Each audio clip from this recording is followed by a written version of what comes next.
Weltbeweger. Gespräche über Gottes Wirken heute und Mission weltweit.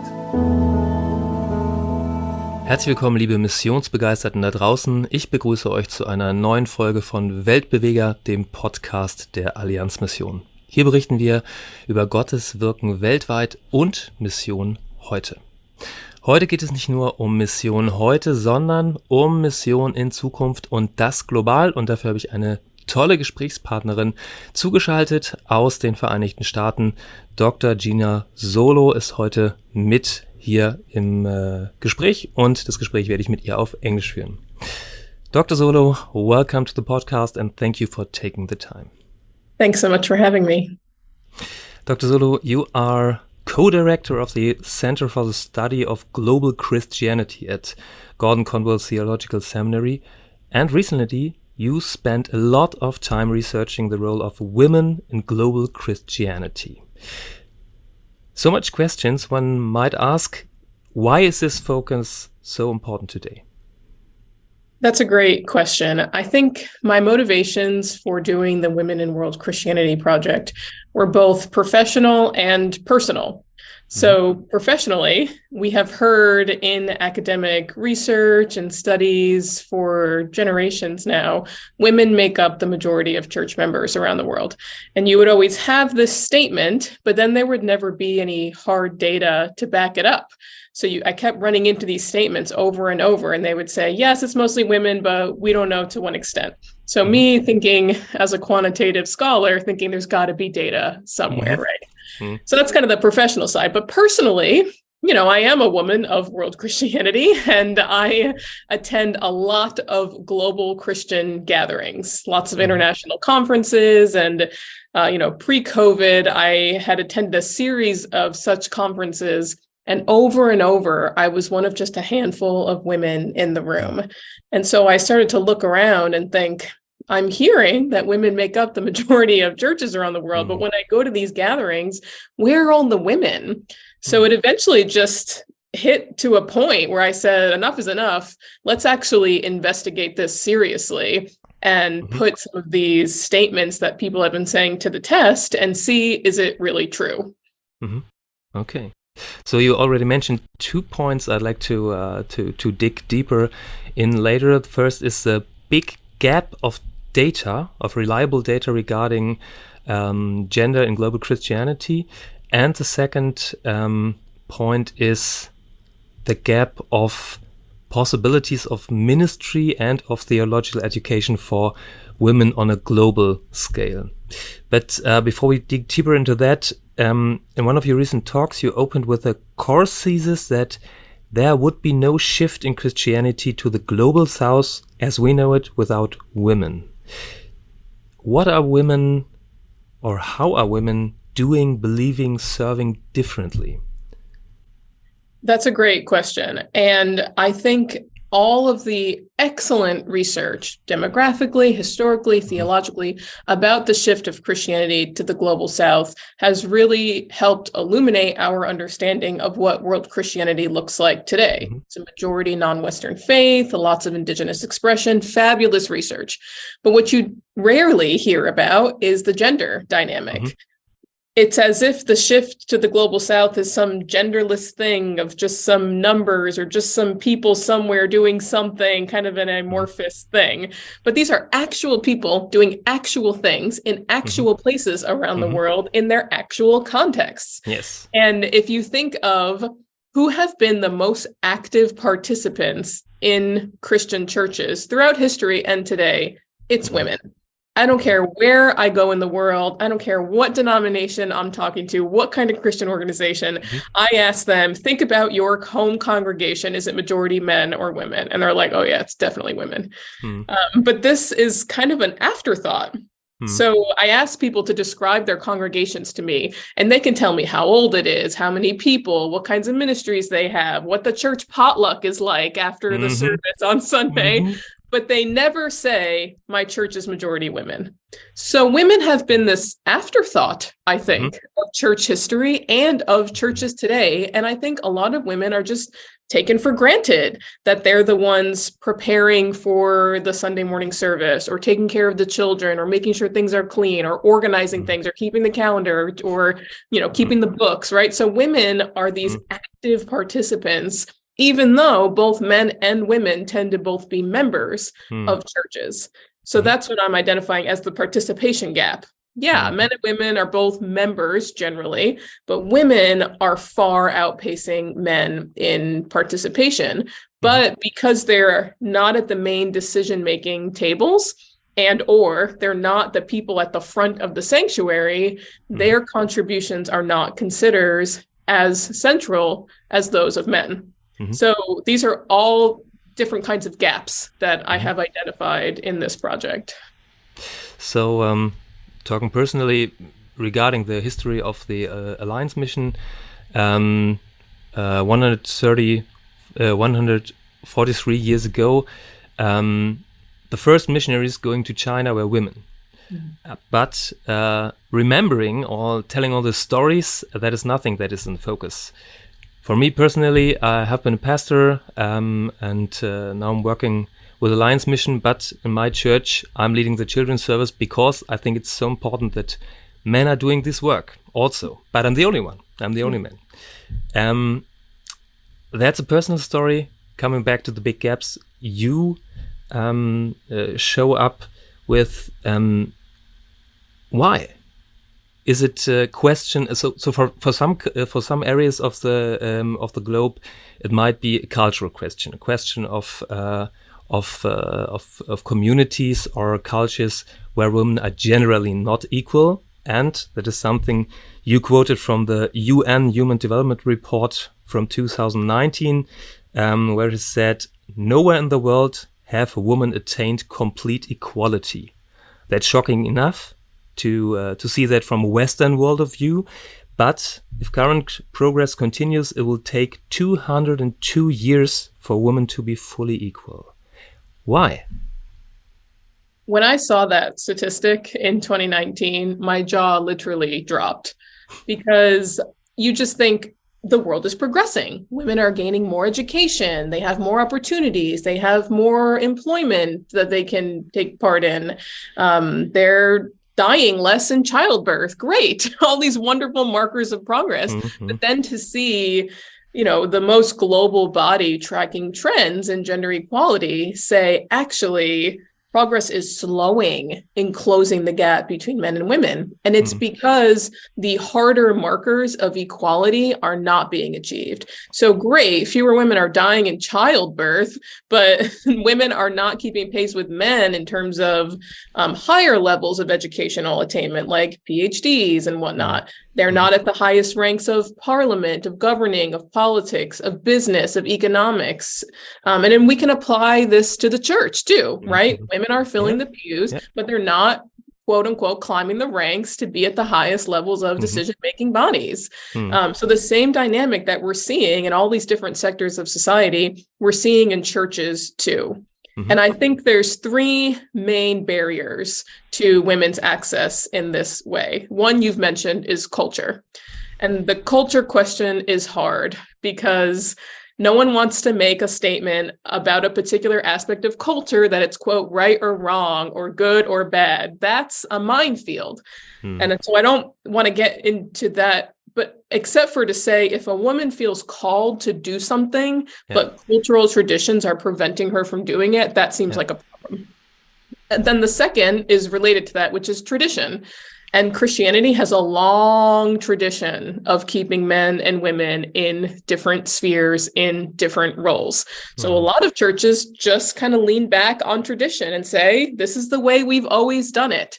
Women have never complained about not being able to do XYZ before. Why do we have to change? I think a lot of churches have a very glacial rate of change when it comes to some of these issues.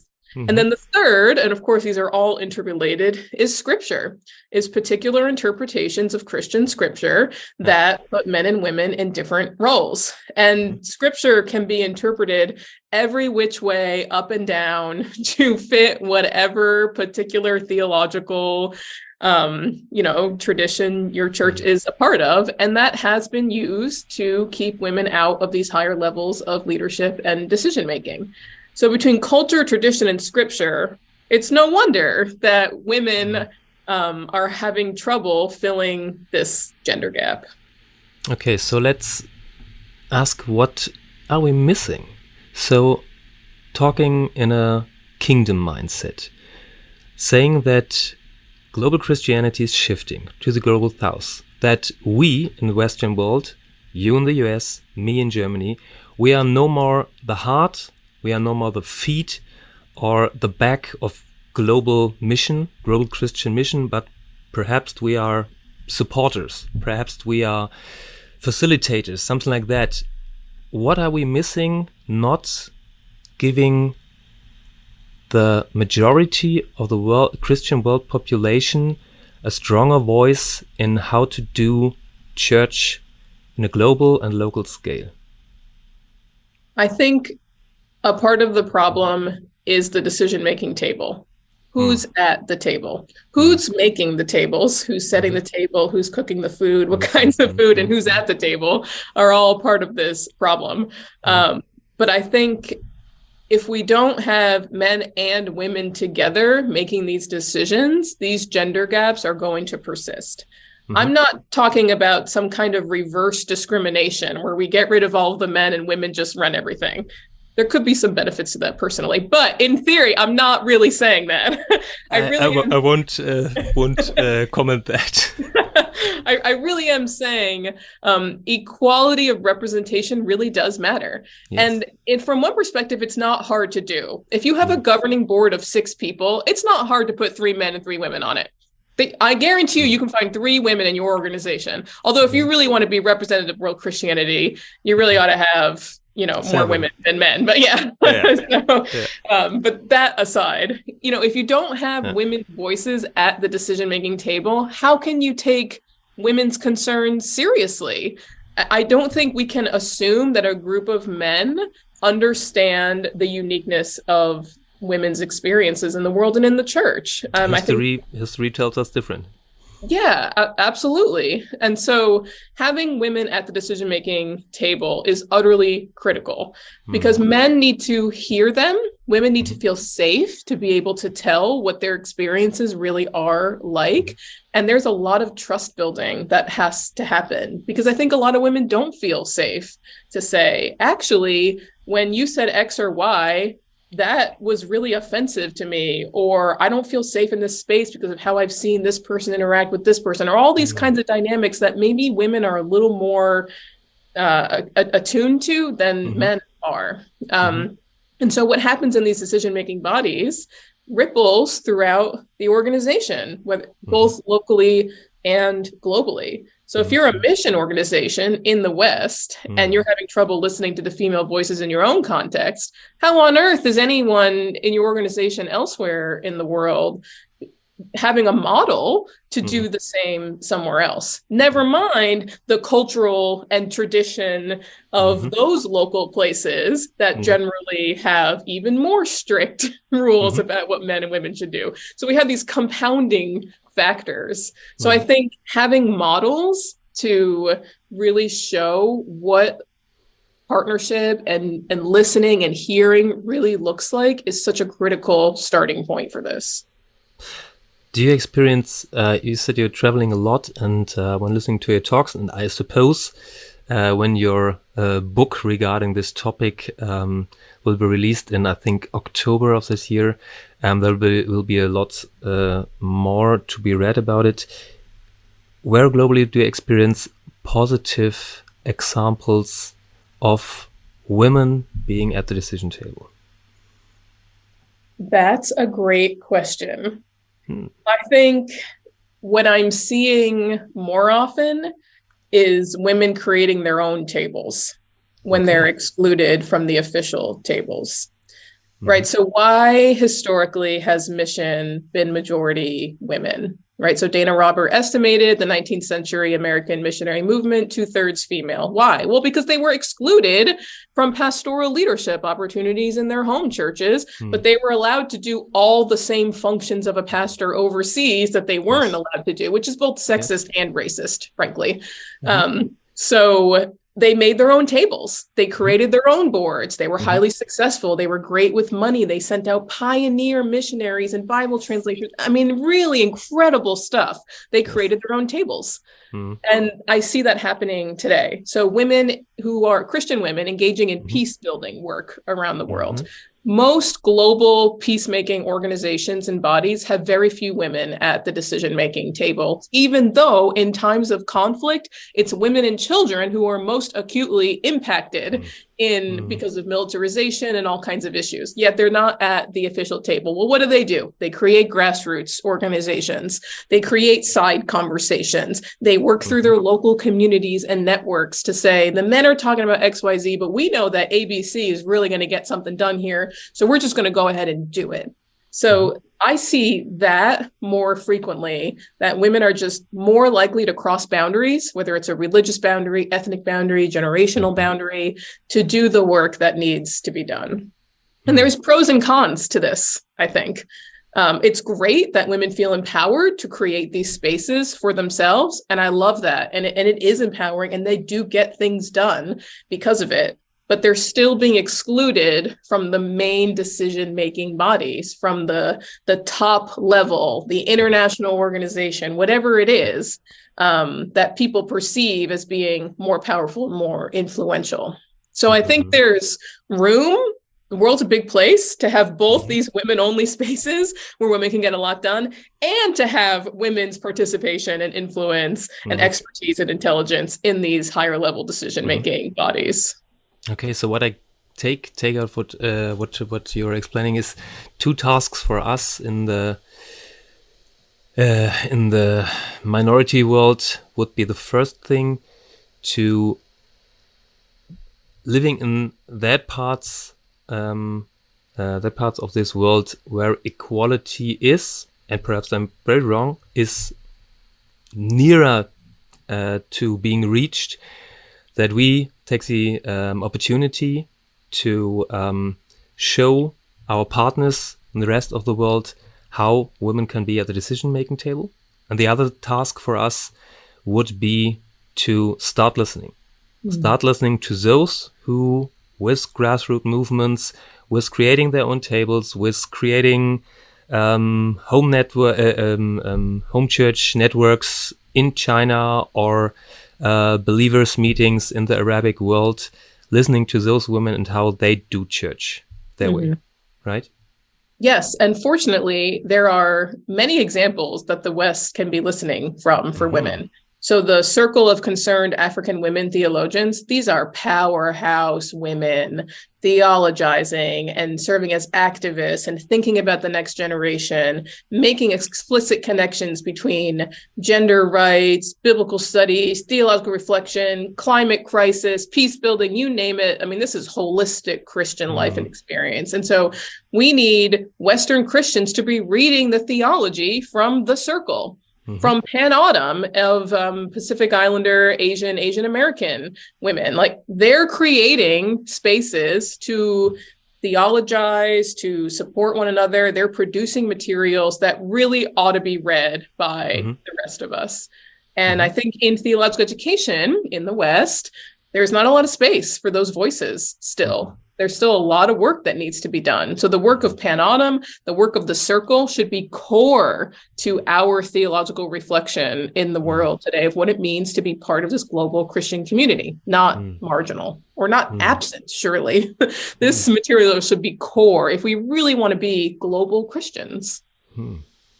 Talking of generations, you mentioned that.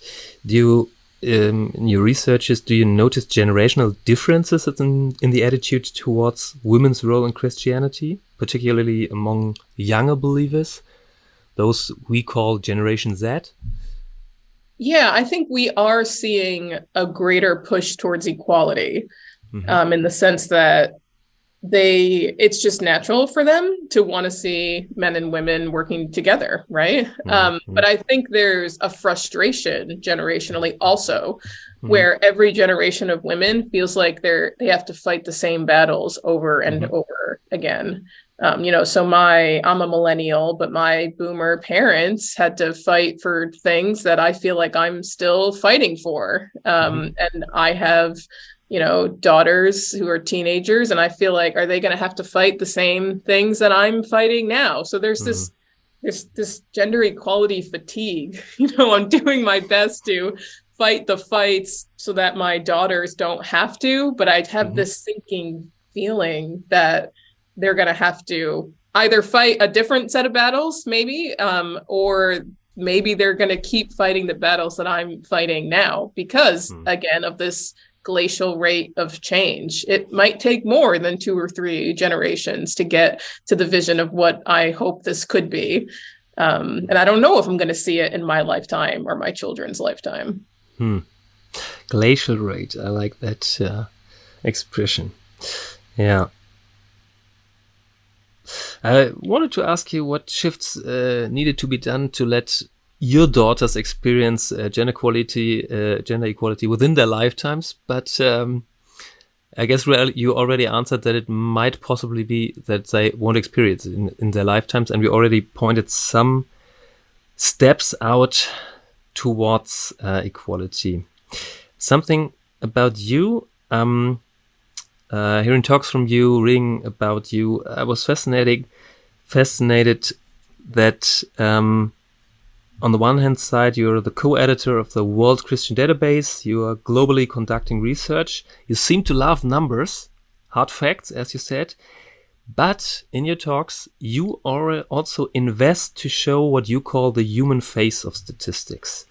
And I was asking myself if that is an inner tension for you to see the single woman that is creating her own table in this global church, and also focusing on getting the hard facts to statistically show what we suppose, but don't have the facts for, or the data for. Is that a tension for you? Yeah, that's a great observation. I am keenly aware, perhaps more than anyone, of how dry statistics can be when you are this close to data all the time. And every day you're just scrolling through another several thousand line spreadsheet of something. You can start to think they're just numbers, right? But they're never just numbers, never.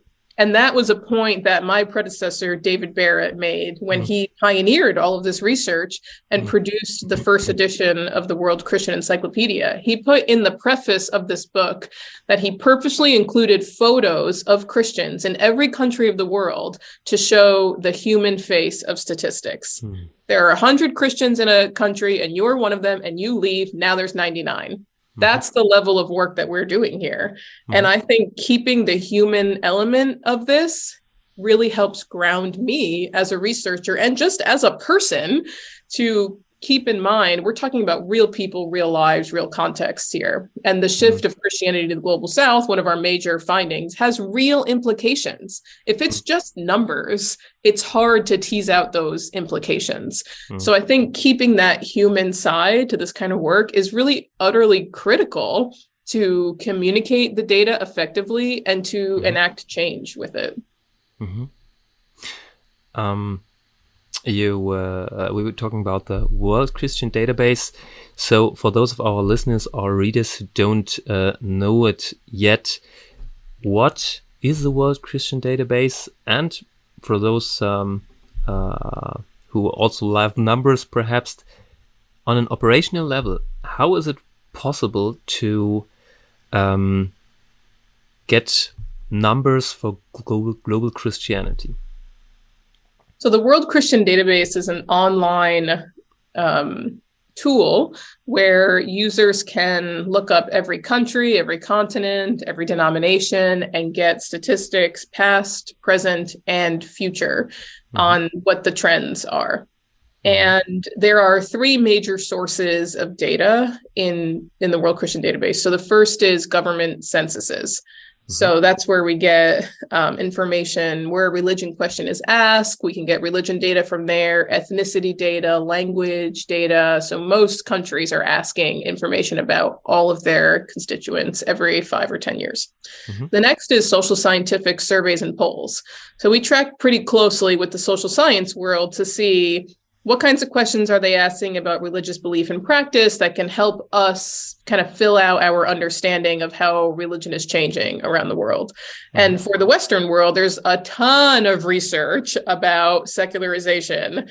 What is the rate of secularization? What causes secularization? How do people switch from religion to non-religion? In what order? What do they drop first? So on and so forth. I mean, we have overanalyzed this in a way that's helpful. There's a lot of information out there. So we gather all of that. But then the third piece of information is data from religious communities themselves. And that's what sets us apart somewhat from other social scientists of religion, is that we think religious people actually know how to count.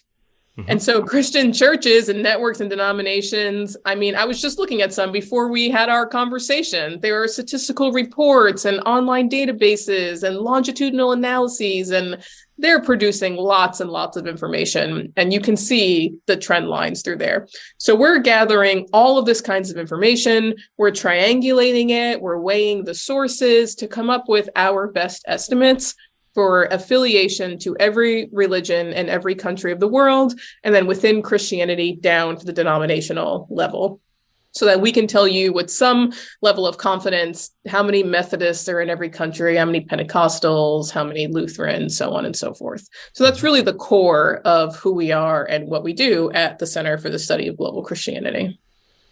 Sounds like you have to read kind of whole library each day? Pretty much.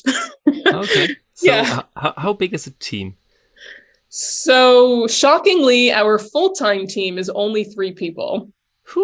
It's myself, my co-director, Todd Johnson, and we have a database analyst, Peter Crossing, who lives in Australia. And then we have a team of part-time research assistants who are doing all that scraping for us. And then Dr. Johnson and I are doing the analytical level. But an important piece of this work is it's not just a group of people in Boston figuring out how many people affiliate to every religion in every country. We're constantly talking to our conversation partners around the world. I mean, hundreds of people. For the World Christian Encyclopedia, I emailed a Christian in every single country of the world. There's 237 countries, asking them, will you read this article? What do you think of these data? What are we missing? What should we be highlighting? So we really are trying to undertake global Christian research, not just tell everyone around the world what we think from our specific location. Okay, so talking about a half an hour with you means that perhaps the numbers for 12 countries in the world will be less sharpened in the database, right? I don't think so. I'll make up for it. Okay. So, the BBC named you one of the 100 most inspiring and influential women in the year 2019. That is kind of an impressive thing to be done. I could ask you a lot about it, but what is more interesting is they called you that because I want to honor your work in quantifying religion worldwide. So you were noted on this list, but which women you got to know? Which of the faces of statistics would you love to see on this list? That's a great question. When I wrote my book on women in world Christianity, in the acknowledgments section, I dedicated the book to all of the unnamed women in world Christianity who are overlooked, underpaid, underacknowledged, and yet working tirelessly for the sake of their Christian communities, their families, their societies to ensure a future for them. And really, those are the women of world Christianity that I keep in mind when I do my work, is all of the women we've never heard of. And this is a common theme. There's so many women in church history, we'll never know their names. They were just doing their work, living their lives, spreading the gospel, translating scripture, whatever it was. All of the indigenous Bible women will never know their names in Southeast Asia and Sub-Saharan Africa, who literally caused the shift of Christianity to the global South in their local communities. We'll never know their names. So those are the women. Those are the 100 most inspiring and influential women of world Christianity, is all the women we don't know. Okay. So it's up to us to tell their stories where possible. Yeah, and I think there's a lot of interest and a lot of space to start telling these women's stories. Let's identify these women. Let's celebrate them. Let's have them tell their stories. Let's do oral histories of people's mothers and grandmothers and aunts and cousins and sisters. Let's tell their stories. Let's get them into the Dictionary of African Christian Biography. Let's have African women tell the stories of their communities, and let's get them recorded in a way that in 50, 100 years, no one like me is saying this anymore. We could say, oh, we never used to know their names, but now we do. And look at all these incredible women that we can celebrate and can help kind of push us forward into the future. That's the goal. That's the vision. And there are people who want to do that. They're looking for the tools and the resources to do that work. But I see more and more of that, which is really encouraging. I think that is something I love most, being fortunate in being allowed to telling the hope stories of people experiencing God, experiencing Him working through them in their communities globally, and to make that accessible, understandable, and also a big hope for those reading it. We recently had a small book regarding to use with 100 stories of hope, because I think that is what mission is about. It's about the single stories. And I got the impression that perhaps the next book you're writing might be something like the 100 most inspiring and influential women of 2030, perhaps. I don't know when you're finished with your book.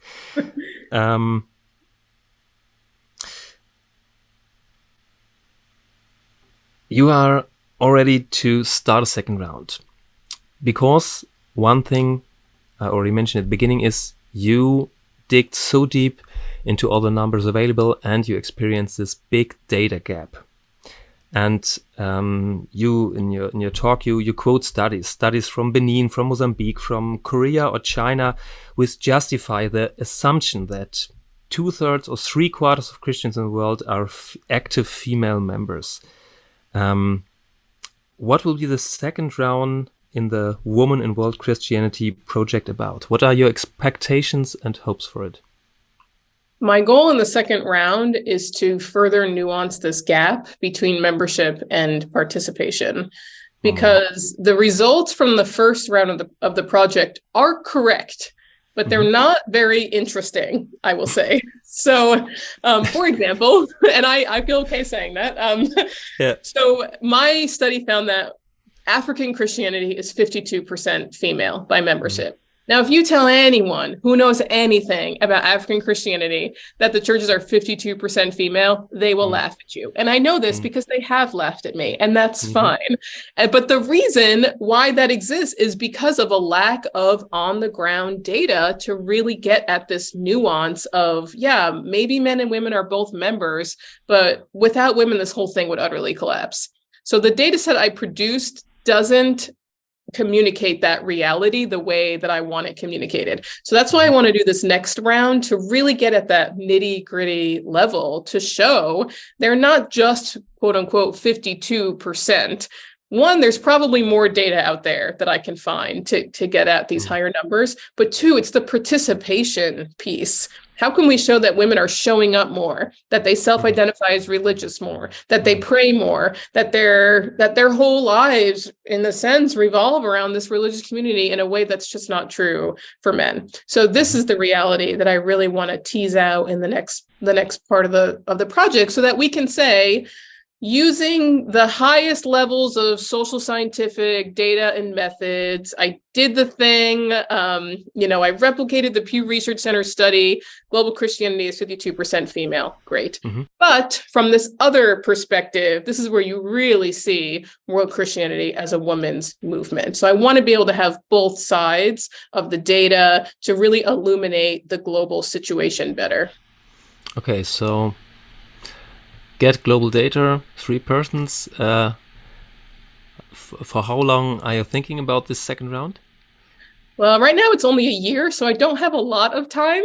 But between the end of the first round and beginning the second round, I'm getting tons of stuff coming across my every single day. No matter what I'm looking at, people are now sending me things because they're hearing me talk about this project more. They're telling me more stories. I'm seeing more studies. So I've been collecting a lot of information over the last few years that will feed into the second part of this.